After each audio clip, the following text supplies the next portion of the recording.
Hi, everybody. Welcome to my channel. My name is Remzi Kulen. I'm an immigration attorney dealing with business and family immigration issues for the last 23, 24 years. Today in my channel, I have a very dear guest. His name is Julius Haryadi. We actually did a couple of videos together about national interest waiver. He is running his own YouTube channel, a very successful YouTube channel, talking about immigration issues and all other issues related to medical professionals.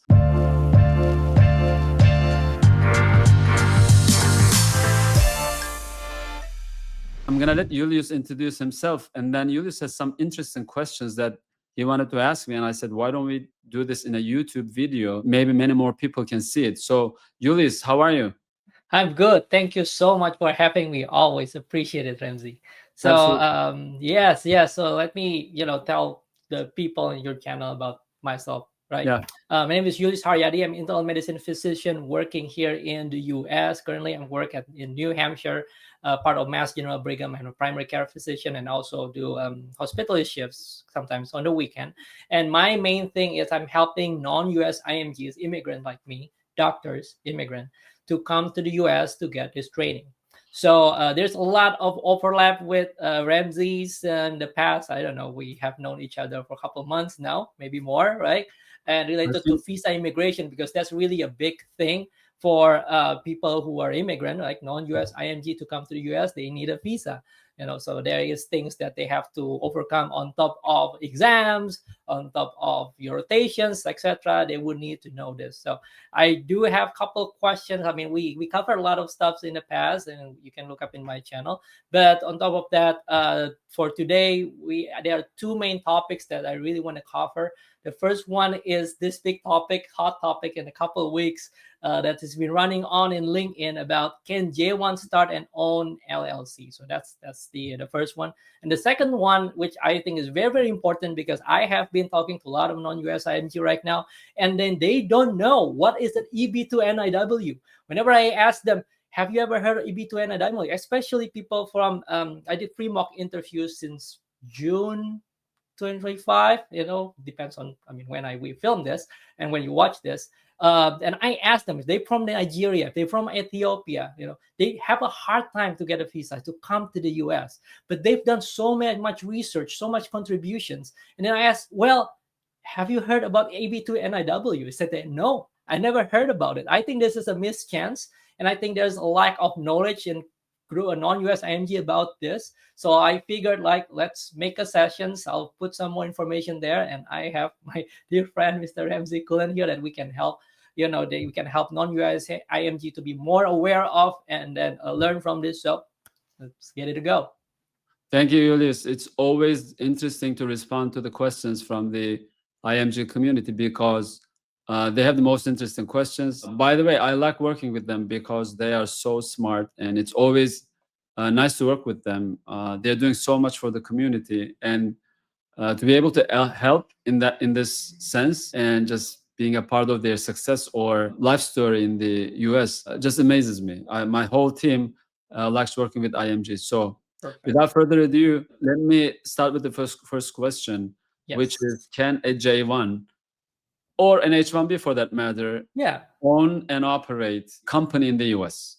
Now, Yes. I said own and operate for a reason because those are two different terms. With respect to the immigration laws and regulations, and with respect to the corporate laws and regulations, there is no bar, there's no prevention from you establishing a company as a J1 or H1B visa holder because it's pretty easy to set up a company in the US in most states, and you can do it even without a social security number. If you want to get an employer identification number, which is required for opening a bank account and conducting all kinds of official transactions with the state and the federal agencies, you can get that without your social security number by obtaining an international employer identification number. So I've done it many times. This doesn't only come up in the J1 or H1B settings, it mostly comes up on the E2 investor visa side, where a non-social security number holder would like to open a company. So there is no problem in opening this company, and you can actually own this company. The question is, what are you going to do with this company? So let's say, is this company going to provide services Is this company going to sell goods? Are you going to open an Amazon online shopping store? Or are you going to provide consulting services from your company? That's where the operating part comes, because you can own the company, there is no problem. But are you going to operate that company? Are you going to work for that company is a different question. Because in general terms, you need to maintain your status, and J1 and H1 each has very specific terms. For the J1, you have to maintain your status. It's your sponsor or it's your host who's employing you, and or you are training for them, whatever. It could be a school, it could be somewhere you work. So J1 is just for that purpose, and you cannot work for anybody else. H1B, the same thing. Your H1B employer is your sole employer. If you want to work for another employer, you can file a concurrent H1B application. You can work for that company. So if you want to work for your own company under J1 or H1, that is not allowed.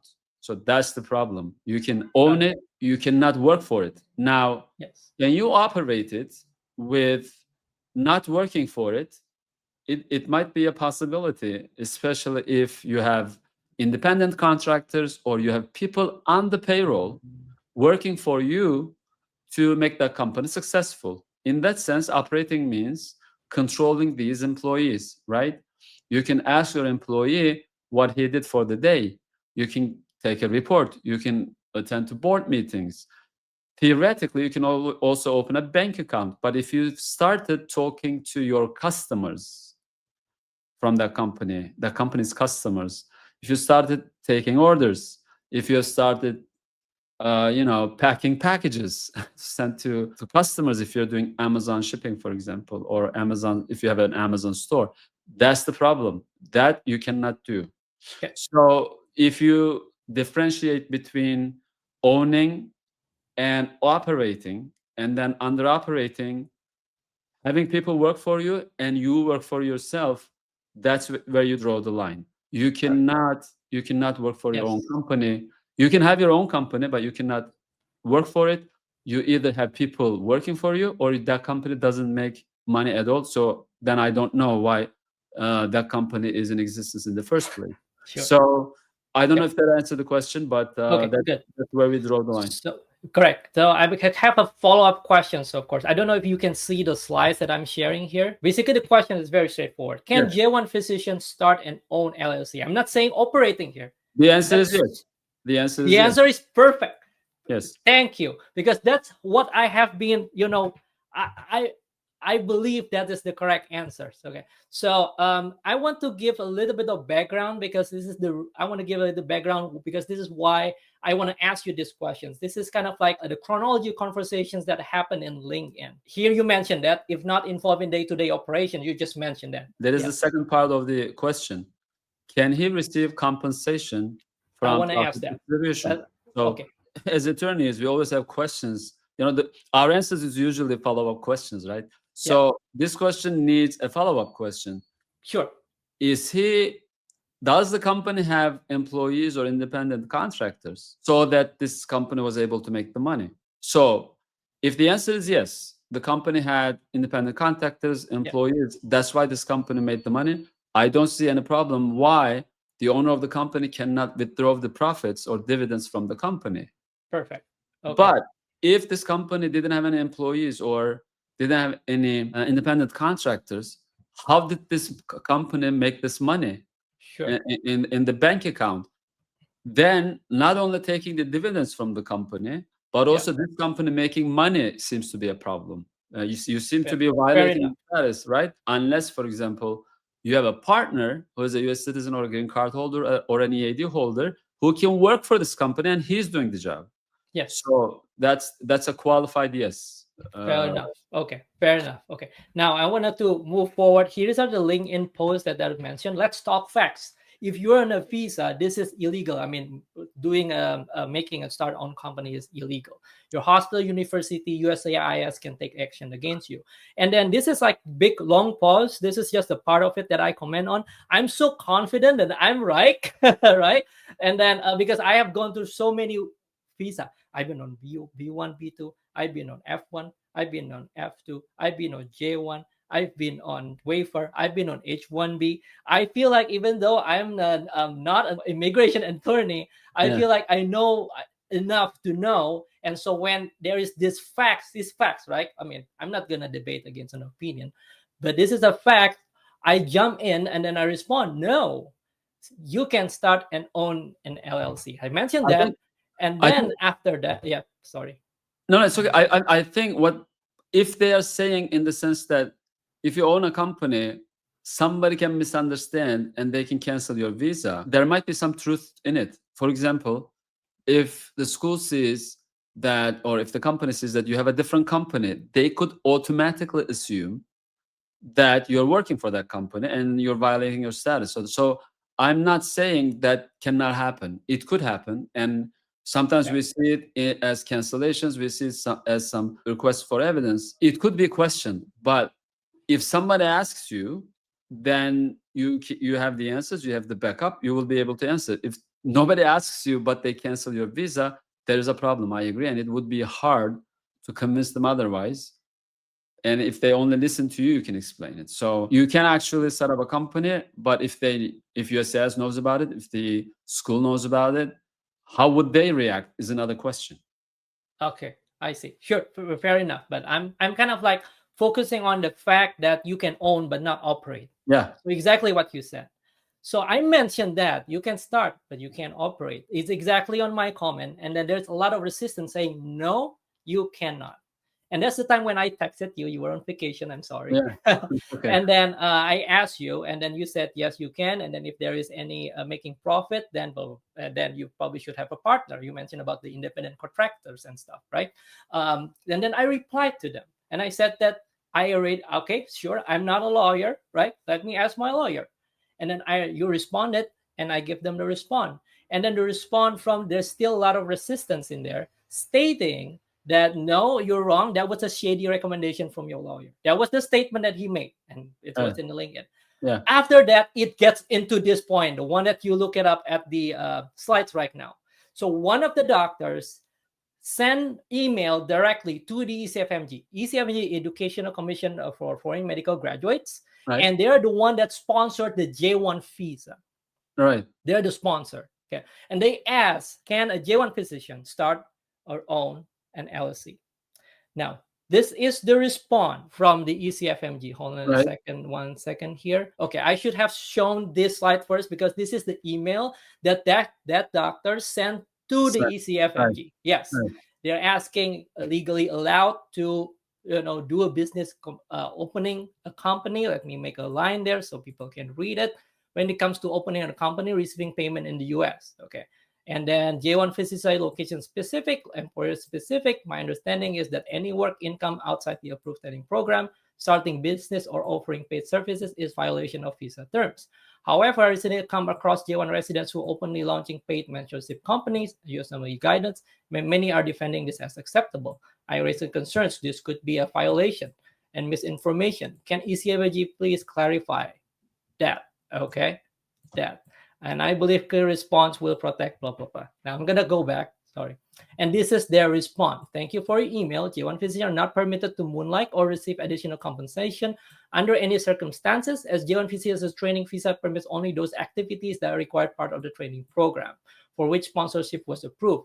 Any activities that fall outside the requirements of the training program, within or outside the training institution, including online service and consulting work, or receive of any additional compensation beyond what is listed the most DS 2019 form, are considered moonlighting and are in violation of J1 visa status. Unauthorized activities can lead to serious immigration consequences, including termination of J1 status and service record. So then they said that it's completely illegal. Now, there is this bulletin, as you can see here. Sorry, going back and forth, the PDF. And I'm going to show you the PDF. This is the statement over here. Okay.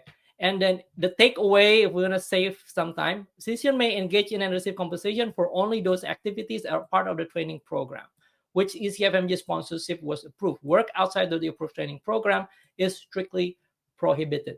Now, I would like to kind of stop there, and I want to ask your opinion. Does this change anything related to the statement and provide earlier? that J1 physician can still start and own LLC without any day-to-day operations. Will this statement change anything? It doesn't change anything, because it is saying the same thing. Moonlight, if you look at moonlighting, what moonlighting means is it means working more than one job at the same time. So J1, according to our definition, by owning a company, they don't work in the scenario that we have emphasized. They're not working. They're owning a company. They're having other people work for them as an independent contractor or as a W2 payroll employees. In no event, J1 visa holder works for the company that he owns. So in that scenario, I don't see any problems. Even when I read this, I think the question is somewhat misleading. The question is not exactly asking, can I own a company? Can I get dividends? But somebody else is going to work for the company. The question is not specifically that. The question seems to imply that the J1 holder is going to work at a different job. If you open the question to the board, the question is, I think, misphrased. So if you were to ask this question specifically, then I don't know what kind of an answer you would get, because I don't think they would be encouraging people to open their own companies. But the question is misleading, I think. Perfect. So this is what I did. I asked them. The next slide is I send the email the way that you feel like I should phrase it to. And I said that, okay, this is my 4th email. They are changing to Intel Health. You haven't responded to me. I understand. But I mentioned here, I want to ask, if you formally set member LLC but does not engage in any operational role or provide service, but can we receive profit distribution as a passive owner without performing any work? Now, is this allowed? So I'm gonna cut through here because people can stop and then read of my message. So I try to separate between owning and working. Right. And then I said to ECFMG, if you say that this is not allowed, if you consider that opening and starting an LLC is an activity in of itself that violate, how does that make it different than I'm owning a stocks or a bonds or a P2P lending or some kind of financial investment, right? And then here is their answer, okay? This is the answer. Dear Dr. Haryadi, thank you for your email. J1 classification explicitly reserved for educational cultural exchange is not a work visa. Therefore, J1 physicians may only participate in activities that are required component of the training program. Work activities outside the approved training program are strictly prohibited, regardless whether they are paid or not. The determination what is required component is made by the physician program director. However, training and J1 physician must work together to ensure compliance with federal regulations. J1 physicians may hold passive investment, such as stocks and bonds, where being a passive owner and LLC falls in this continuum would be best addressed with an immigration or business attorney, which is you. Exactly. We address it. We just talk about it. We discuss about it. Please advise that the department takes very hard line on J1 visa holders who are found to be participating in unauthorized employment, blah, blah, blah. We hope this is helpful. So I guess we addressed this. I mean, I talked to you. I think the statement doesn't make any change, that you can start an own LLC. You can do the day-to-day operation. Yeah, they're saying the same thing. As long as you're not working outside of your J1 parameters, it's not a violation, but we cannot advise you on that. Go and talk to a business immigration lawyer. So it's very clear now. But don't forget, this is a very thin line between owning a company and operating a company, and most people cannot differentiate the two. That's why I find it very normal that that board takes such a decision and just explains the law, but doesn't take it a step further by saying there is no problem in you owning a company. Yes, they It's cannot advise. It's just saying that you cannot work. And it also says, if you read it, it's the department takes a very hard line on J1 work. So you have to be very careful, and you have to be staying within your boundaries. And I'm going to tell you, it's so easy to pass that line. So that's why you have to be very careful. But it can be done. It can be done, yes. And then I guess my question is, what is the definition of work in this case? Like, what is the definition? Because if I say that there's a very wide statement in the ECFMG say that unauthorized activities, I mean, I can go to the gym and that's not part of the training program. Am I Yeah. not allowed? Of course not. Of course I'm allowed, right? Hmm. But then if you say that is about compensation, okay, or getting a money, for example, then I can say, well, if I go to a pickleball competitions and then I want some money, is that an authorized activity because it's not a part of training program and then I got money from it? Of course not. It's not work, right? So how Yeah. do you define work from law perspective here that is considered a violation or not violation? Because one more thing, sorry, Remzi, I just want to emphasize this because you mentioned that you can come to board meetings. Isn't Yeah. that work? Coming to board meetings is work. So that's Yeah. kind of like I don't know the Yeah. fine line over there, how to In the make it safe. in the corporate world, there are two different titles. Okay. One is called corporate titles. The other one is called occupational titles. So corporate titles are president, vice president, treasury, and the occupational titles are, for example, CEO of the company, CEO of the company, CTO of the company, operations manager, sales manager, administrative assistant, etc. So in the immigration world, we generally say you are able to perform your duties as corporate title indicates with a tourist visa, with a student visa, or anything else. So let's say you need to sign a document as the president, you need to review a document and sign it as the treasurer, you need to attend to the board meeting, you have to set up a company, you have to open a bank account. These are done with your corporate title. So as long as you do your stuff with your corporate title, it's not considered work per se. But if you are now acting as a CEO, CTO of the company, or a sales manager, picking up the phone, calling the customer, sending an email, talking about your new marketing pitch, now now you went into the operational title, and you're not staying with your corporate title anymore. But Yes. this doesn't mean that my corporate title allows me to do this as the president of the company. If you're getting passed to the operational title, that's where your line is. You shouldn't. That's the red line. So you can stay on your corporate title side as long as it doesn't pass over to the operational side. You're fine. Perfect. This is the rule of thumb. Got it. Okay. Does that mean when we start and own the LLC company, we can list what are those activities that included as the what's the call CEO, COO title, and what are the activities that's considered to be operational, and then mention that I, as the owner, will not operate in this kind of this. Can you make a fine line This is when you apply for that company? That's my question. well, Well, technically you can, but Okay. usually you don't write the negative, or you don't write the Okay. positive. Sure. It's very obvious. For example, as the president of the company, you can sign a document at the board of meeting. You can decide on what to improve. You can decide on who to hire, and nobody questions those things, right? But you would know that that you are working for this company. Sometimes I ask the question to the visa applicants when they it's an unrelated subject that I'm going to come to somewhere from Yeah. here. They said, I went to the consulate. They didn't even take a look at the documents. They denied me on a tourist visa. The first question I asked them, if you were the consulate officer, would you give yourself the visa? And they're like, no. So I'm like, why are you complaining?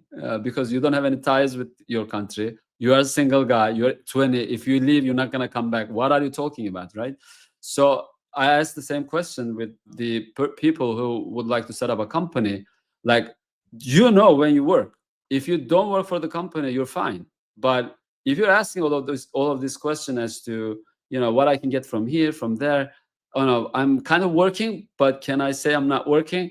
That's where you draw the line. Because if you're working, so you shouldn't be working. It's that simple. If you didn't work, you don't have any problems. If you worked, you're going to have problems. So I think it is, you don't need to be a lawyer to realize this. It's common sense. If you are working, then you are working. Don't set up a company if you want to work for the company on a J-1 visa. It's that simple. But if you can set up a company, if you can get a partner who has a work authorization, if you have an employee that you can get, for example, you're going to pay $2,000 to the employee. He can do the whole work, but your idea is great and you're making $5,000 from the company per month. It's $3,000 for you. Then it makes sense, right? Yeah. So that's how you should approach the problem, I think. Perfect. Perfect. I don't think I have any more question now, because I think it's very clear. I think it's really very clear now. You separate what is, being owning and also operating. So I guess maybe the last statement here in my slide, I think you mentioned about the thin line between owning and operating. I guess, would you still say it's legit, or we're just playing through loopholes? I guess that's probably my question. Passive investor was never a problem, is never a problem. Okay. And I guess the most important thing is being honest and also being able to back up your story, your scenario in this instance. Okay. If you cry out saying, I'm not working for the company, but you don't have any employees, independent contractors, or partners who can work for this company for the last 8 months, and the company made $80,000, you're not proving anything. You're not proving anything to anybody. So whatever your story or scenario is, you have to be able to back it up. And during these days, under this administration, we have to be even more careful than ever, right? Yeah. Not to violate these immigration laws and regulations. Not that it was not important before, but the application of it, the implementation of it is very harsh these days. So you have to be very careful and make sure that you have all the proof that you did not violate your status. Because if someone said you did, you have to be able to prove that you didn't. All right, so that's all my questions pretty much. I think everything is answered. I think now everything is clear. So there is no misconfusion anymore, because we have confirmed it with Remzi today. And so I really, really appreciate your time. And I appreciate it, because most of the time I go out speaking my channel. I think everything is clear, but the questions that you brought in with different approaches from people, and at the same time back and forth emails, made it a lot more easier to understand, I think. So thank you so much for coming to my channel and asking these questions. Yes, of course. So next time we'll see again, and then we're going to talk about the EB2 and NIW. Yes, exactly. So thank you so much for coming. Yulius has more questions about the NIW. We will do that in another video. Until next time, take care and see you in the next video.